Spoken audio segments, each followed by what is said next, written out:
बिस्मिल्लाहिर्रहमानिर्रहीम।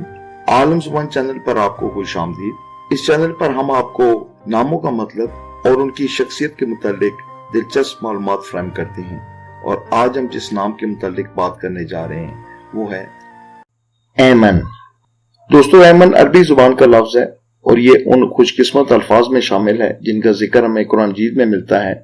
कुरान मजीद की सूरह मरियम की आयत नंबर 52 में ऐमन लफ्ज का जिक्र मौजूद है, और ऐमन नाम का मतलब है मुबारक, बेखौफ, महफूज। इल्म और आदाब की रोशनी में ऐमन का मुफरद अदद निकलता है 2, इसलिए इनके लिए कुछ बख्ती का रंग है सबज, सफेद, क्रीम और पिलाहट माइल सबज। खुशकिस्मत पत्थरों की अगर बात करें तो ऐमन नाम की लड़कियों के लिए अलमास, जर्दी माइल पत्थर और मोती खुशबख्ती का सबब बन सकते हैं। ऐमन नाम की लड़कियों के लिए खुशबख्ती का दिन है जुमा, इतवार और सोमवार। मेरी दुआ है कि ऐमन नाम की लड़कियां जहां कहीं भी हों, अल्लाह ताला उनको हंसता बसता रखे और हमेशा खुशियां अता करे। आमीन।